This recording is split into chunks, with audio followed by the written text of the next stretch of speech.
आएगा और जिसके पास सुख है कल दुख भी आएगा। जैसे इतना कहा, आज महाराज सुशीला को केवल लगा कि परमात्मा कोई सहारा नहीं है। महाराज अब क्या करें, भिक्षा मांगने लगे। अगर जिसने मांगने से दे दिया वो तो ले लिया, और जिसने नहीं दिया किसी के दरवाजे पर नहीं गए। और भैया अब तो स्थिति ये बन गई कि वास्तव में दरिद्रता का हाल ये हो गया कि कोई मांगने वाला कोई देने वाला नहीं है सिवाय परमात्मा के। 15 दिन तक इन्हें भोजन नहीं मिला, और जब भोजन नहीं मिला तो महाराज एक दिन की बात है सुदामा जी जा रहे थे, भगवान का भजन करते हुए जा रहे थे, और जाते जाते रास्ते में मूर्छित होकर के गिर पड़े। और जैसे मूर्छित होकर के गिरे रक्त निकलने लगा, मवाद निकलने, शरीर से रक्त मज्जा निकला। और जैसे ही रक्त निकला गांव वालों ने उठा करके सुदामा जी के लाने और सुशीला के पास ले आए। सुशीला ने देखा कि हमारे जो पति है वो गिर पड़े। क्या बात हुई? बोले इनको मूर्छा आई और गिर पड़े, और अंत में जैसे ही गिरे इनके रक्त निकलने लगा है। तो हमारा जो सुशीला ने अब तो जमीन में चटाई बिछाई, सुशीला रोने लगी। बताओ ऐसी स्थिति बन गई कि हमारे पति को 15 दिन तक भोजन नहीं मिला, और जब भोजन नहीं मिला तो इनके लाने मूर्छा आ गई और मूर्छित होकर के गिर पड़े। और जैसे ही महाराज देखा सुशीला चरणों में बैठ गई, और चरणों में बैठ करके रोने लगी और कहने लगी, हे महाराज ऐसा कौन से अपराध बन गए? बताओ हमारे घर में 15 तक भोजन नहीं मिलते, और आज हमारे पति की ये बात हो गई, गिर पड़े हैं। कहने लगी है सुशीला के एक माह दो पाक में और एकादश हो मेरे तो गोपाल जी तने तो एकादश हो। भगवान एक महीना में 2 एकादशी पड़ती है जिसमें निराहार रहना पड़ता है, और हमारे घर में तो नित्य प्रति एकादशी है। हमारे घर में नित्य प्रति उपवास रखा जाता है। ऐसे रोते और महाराज सुशीला चरणों में लेट करके, और पता नहीं चला कब नींद आ गई। और प्रातः काल हुई तो देखा कि सुदामा जी के घाव से मक्खन लगा है। एकदम चौंक पड़ी, अरे मक्खन तो भगवान कन्हैया का प्रिय है, मक्खन तो भगवान कन्हैया खाते हैं, इसका मतलब कन्हैया आए हैं। और बगल में एक चांदी की कटोरी रखी हुई थी, उसमें माखन था। सुशीला ने कहा स्वामी उठो। बोले क्या बात है? देखो बोले कन्हैया आए थे, रात में तुम्हारे इससे माखन लगा गए घाव से, और चांदी की कटोरी पड़ी है। अब तो एक ही बात है कि आप उनके पास में चले जाओ, और अगर आप नहीं गए तो भगवान कन्हैया फिर आ जाएंगे। तो सुशीला ने कहा, सुदामा कहने लगे सुशीला अगर मेरा कन्हैया आया है और इतनी बात है कि कन्हैया मेरे दुख को जानता है, मेरे पास में आ गया है, तो अब निश्चित तौर पर मैं कन्हैया के घर जाऊंगा। लेकिन समस्या इस बात की है कि मित्र के घर में जाओ तो खाली हाथ नहीं जाया जाता, हम लेकर क्या जाए? तो सुशीला ने कहा महाराज व्यवस्था करे देते हैं। अब तो सुशीला 5 घरों में गई, और 5 घरों में जाकर के 5 एक मुट्ठी चावल लेके आई, और सबने कहा आज क्यों? आज तक भीख नहीं मांगी, पहली बार। तो बोले हमारे जो स्वामी हैं कन्हैया से मिलने जा रहे, इसलिए हमें तंदुल भेजना है, चावल भेजना है। तो एक सखी ने कहा कि 5 मुट्ठी हमारे यहाँ से ले जाओ।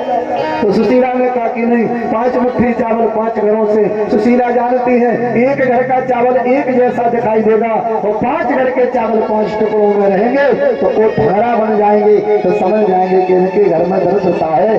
5 घर से हमारा चावल लाए, 5 मुट्ठी चावल एक फटे कपड़े में बांध दिया, और फटे कपड़े में बांध करके सुदामा जी को कमर में घुस दिया। महाराज सुदामा की लकड़ी पकड़ी, हाथ पकड़ो, और नगर के बाहर तक सुशीला ले गई। सुशीला कह रहे प्रभु आप जाओगे कैसे? बोले जाको राम रक्षक बाको कौन बख्शक। अरे प्रभु कृपा करे हैं।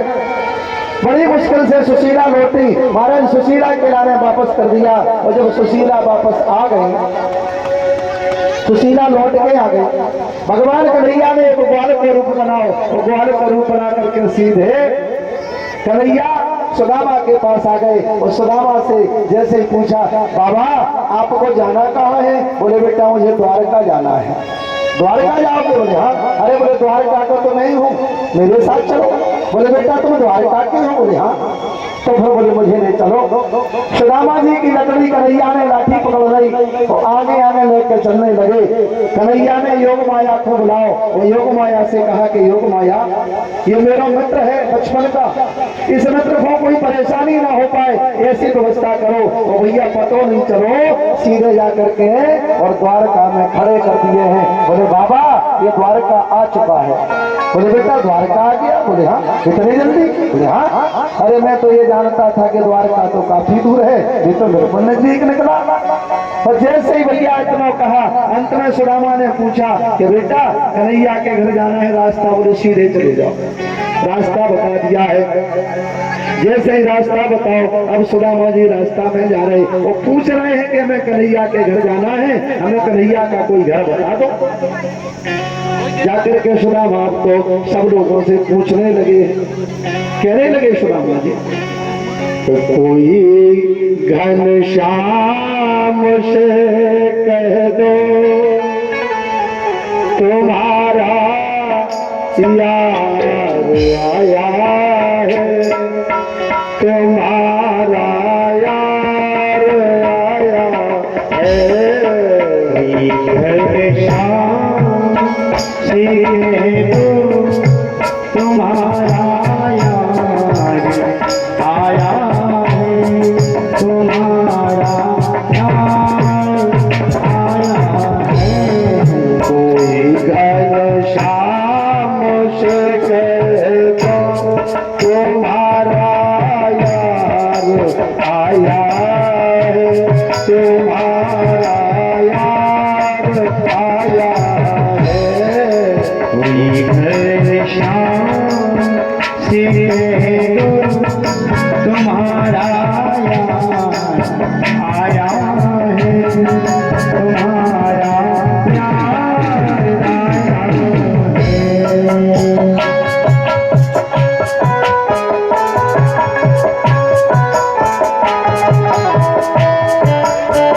यार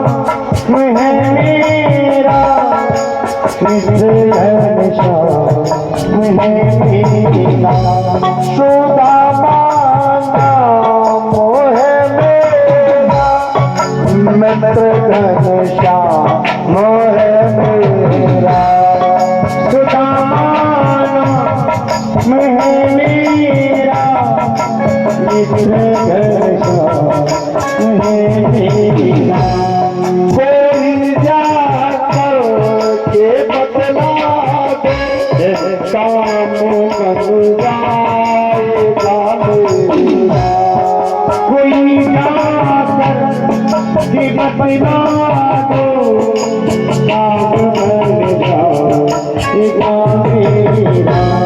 बचपन में साथ खेले हैं, पुराना प्यार लाया है, तुम्हारा यार आया है। रंगली बात की पुराना प्यार लाया है, तुम्हारा प्यार